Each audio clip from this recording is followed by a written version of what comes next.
Hey y'all, it's Bear, and this is round 2 of my Bears board game TBR. If you're not familiar, I created this board game last month. I roll a die, I move my little puppy pin around, and I am on a book buying ban until I hit the winner's circle. I do that 5 times, and then whenever I end up is where I am till next month. It's pretty self-explanatory. I also draw 5 cards that have reading prompts on them that I then have to match books to that I'm going to read that month.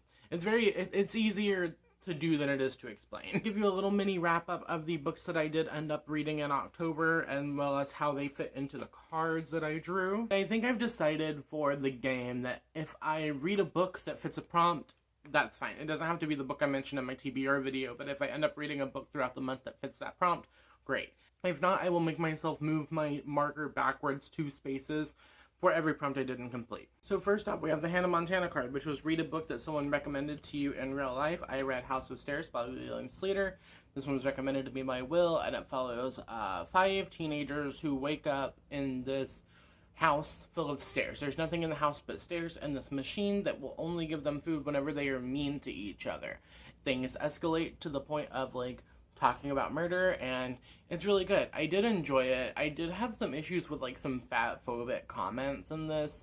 The only fat character in the group is very much a villain, is portrayed as kind of like a pig. She's just there to yell at people and boss people around and eat the food and steal people's food, and it was kind of uncomfortable.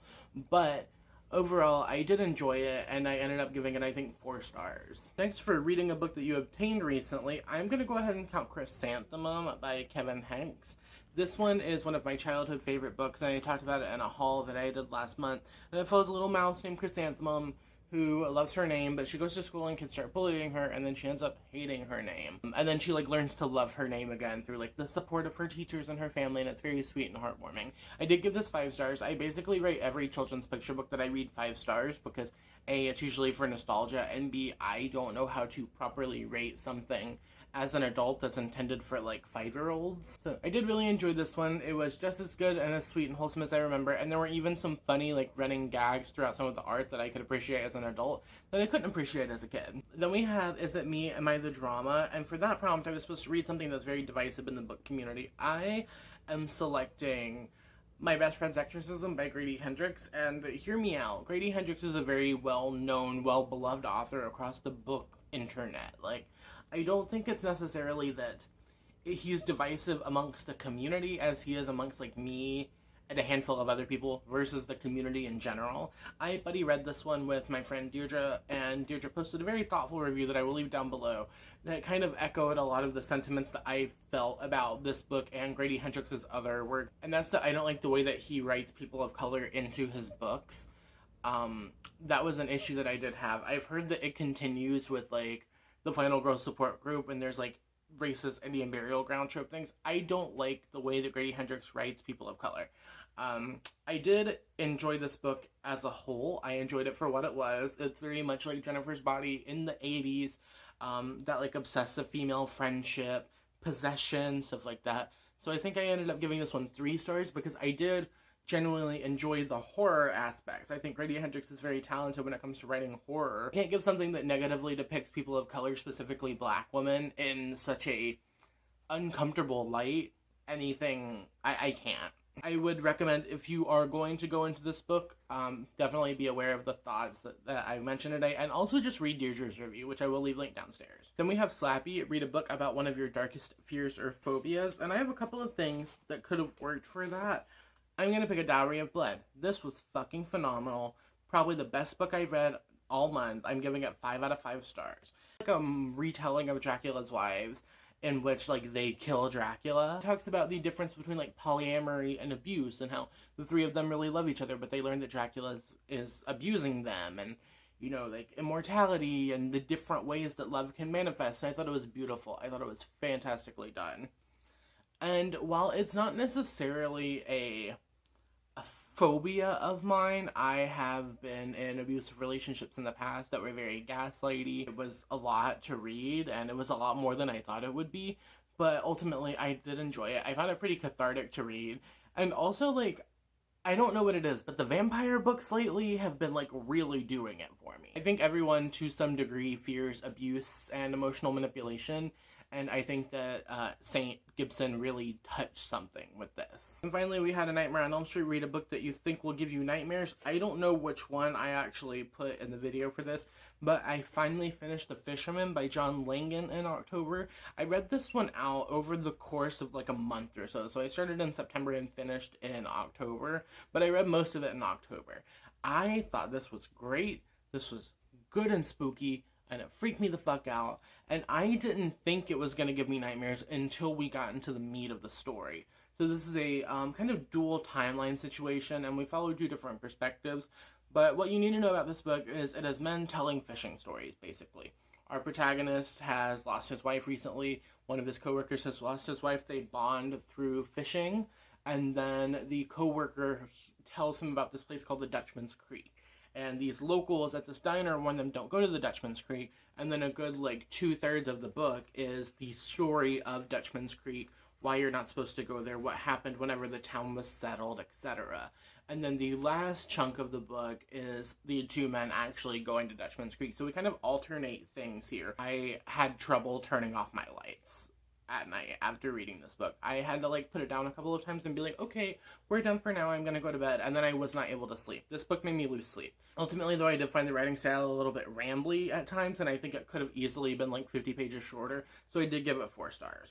And then for the other 5 books I read this month, I read Whistle for Willie by Ezra Jack Keats. This is one of Will's favorite authors, and we have been revisiting his books. Cute, wholesome time, and I love the fact that I can read these books that mean so much to my partner and them get so excited that I'm reading the books and us reading them together, and it's just very sweet. So I think that definitely helps the experience. We finally read Shrek by William Steig all the way through.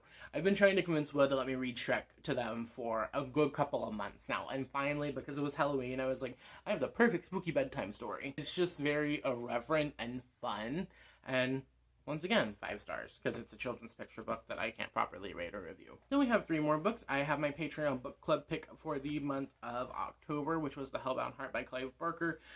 If you've seen the film Hellraiser, this is what that is. Basically, it's kind of a BDSM-based surrealist horror story. Follow, in the beginning, a man named Frank, who is trying to track down the Cenobites to experience, like, the ultimate pleasure. And then later in the book, we follow a couple who's having marital issues. The woman is in love with Frank. She's, like, killing men so that he can take a physical body. And then we also follow a girl named Kirsty, who's kind of like a friend of the family, who is trying to figure out what's going on. She thinks that Julia is cheating on her husband, whenever really Julia's bringing men in to murder people for Frank, and it's just really fucked up. I ended up giving this one 4 stars. It's a very short, very quick read. My problem is the writing style. I found this to be a little bit detached and clinical for a book that's about, like, BDSM sex demons. I really enjoyed it, though. I do think the film might be a little more my speed, but I had fun with this, and 4 stars. And finally, we have 2 books that I read for Read-A-Rama. I read a couple other of these for Read-A-Rama, but these 2 I read specifically for the Read-A-thon. We have Snapdragon by Kat Lee. This is a graphic novel about a girl who learns about witchcraft in her town. She wants to become a witch. She learns about a neighborhood witch. There was some really fun trans girl representation that I appreciated with one of the protagonist's best friends.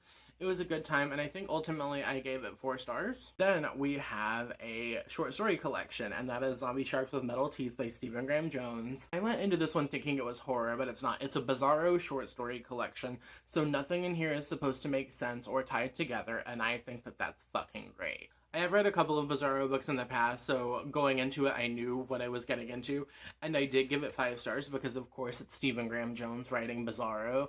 It was great. I loved it. I just thought it was fun. So, those are the 10 books that I read in October. Now, finally, let's get on to the board. November is IndigAthon, which is a readathon that I run with my friend Michelle for Native American Heritage Month, where we read Native books and we celebrate Native Lit. All of the books I read for the month of November are going to be written by Indigenous authors. So because I'm on a book buying ban, if I don't have a book that fits one of the prompts, I'll just redraw and add that one to the deck. So we're going to roll the dice 5 times. We're going to move my little corgi pin. Oh, a 1. Let me just go ahead and shuffle them on camera so I don't have to shuffle them every time I draw a card. So first card is Snapshot. Read a book that's on your Instagram feed. So I'm going to scroll on my Instagram feed and try and find a book to read. 5. 1, 2, 3, 4, 5. Ooh. That's some nice little progress. So we have Youth. Read a YA book or a book with a protagonist under the age of 20. What's that one? A 3. 1, 2, 3. We have the Fear Street card. Read a book published before you were born. 3, 1, 2, 3. Ooh, we have The Other Mother. Read a book you've had your eyes on for a while. Big money, big money, big money. I want a 6. I want a 6. A 4. Okay, 4 is good. 4 is good. 1, 2, 3, 4. I need you to know that I've literally been pulling cards for like 3.5 minutes, not realizing that the camera cut off. The card I ended up drawing that actually I can fill the prompt for is the Seance card, and for that you need to give a former DNF another chance. Resurrect a former DNF. So I'm gonna go grab my books and then I'm gonna show you what I'm reading. For snapshot, read a book that was on your Instagram feed. I am going with Apple in the Middle by Dr. Dawn Quigley.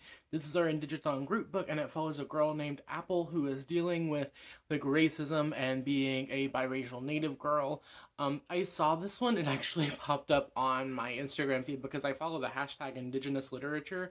Please understand that I was sitting on my couch scrolling for a good 30 minutes trying to find a native book on my feed. Also, if you have a Bookstagram account where you like regularly post things about native lit, let me know down in the comments so I can drop you a follow. I saw it on the account Tilted Bookshelf. Like I said, it popped up on my feed and it was actually a TBR post for IndigAthon, which was really exciting. So I will leave that link down below for you to go check out and follow that account. It fits the prompts of reading a host recommendation. It's one of Michelle's favorite books, reading a book with Indigenous joy, and I believe that there's also like elder characters in here. I think Michelle has said that. Youth, read a YA book / protagonist under age 20. I have The Witch King by H.E. Edgman. This is a YA contemporary fantasy that follows a trans boy who is the king of the witches, and he is engaged to this person he doesn't want to be engaged to, so he runs away and the person tracks him down, and I've heard it's gonna make me cry. It's beautiful, trans rage, angsty, angry fantasy.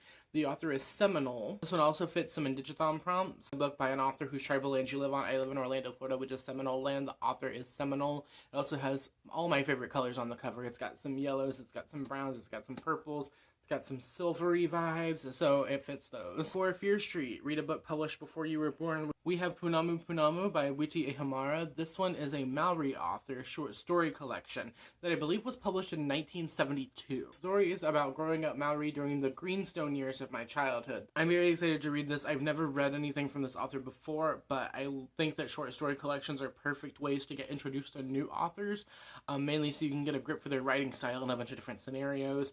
So I'm excited to read this one. And also, like, this book, just looking at it, gives me, like, good energy. For The Other Mother, read a book you've had your eye on for a while.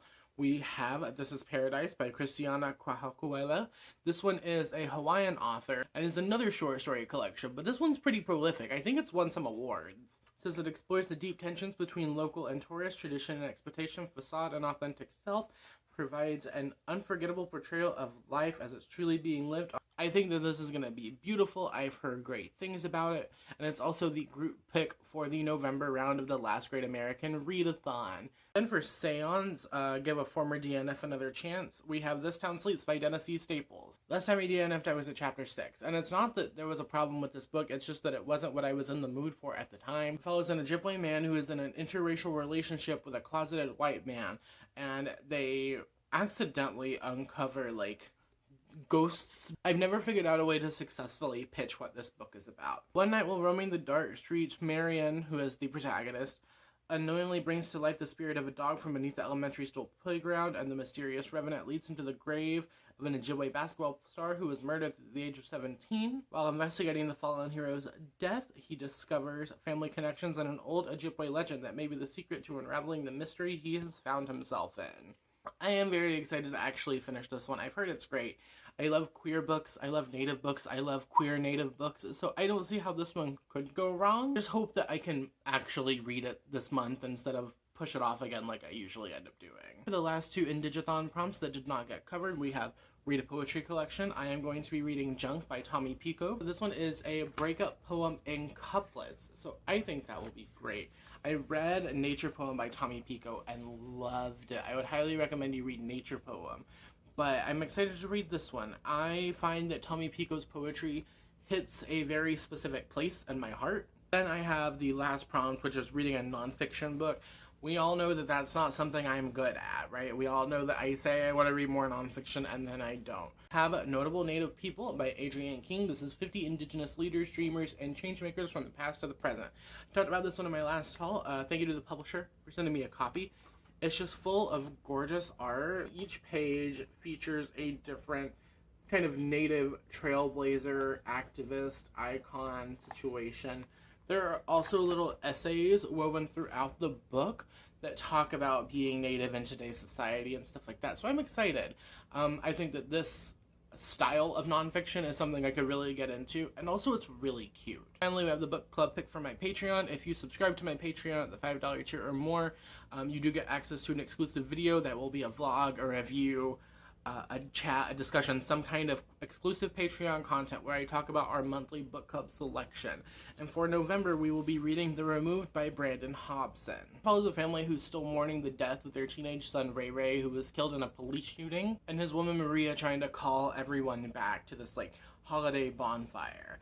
And it deals with like the spirit world and ghosts and like just dark themes in general. I think it's really cool that I read Brandon Hobson for my first IndigAthon, and now I'm reading Brandon Hobson for my third IndigAthon, so I'm very excited for this one. I did genuinely like Where the Dead Sit Talking. It's definitely overdue for a reread, but I think this one will be right up my alley going into like the fall spooky season, because it's November 1st as I'm filming this, and we are just now getting cold weather in Orlando, so I'm ready for something that feels cold to me. That's all the books I plan on reading in November. Hopefully I get to more. I do plan on trying to read more, but those are at least, that's my official TBR. If you enjoyed this video, you can let me know by liking, subscribing, sharing, hitting the bell, all of that good stuff, as well as answering the comment question of the day, which is today going to be, if you're participating in the IndigAthon, what book are you most excited to read? Let me know the #1 book on your TBR that you want to read this month for Native American Heritage Month. Remember, you don't have to complete all the prompts. You don't even have to apply the prompts if you don't want to.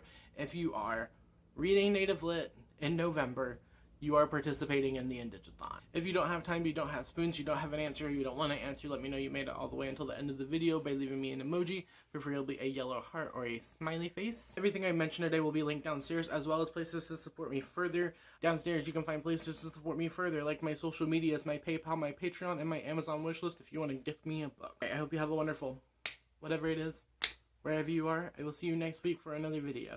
Thank you for watching. Thank you for reading Native Lit year-round, not just in November. And I will see you next week with another video. Okay, cool. Bye.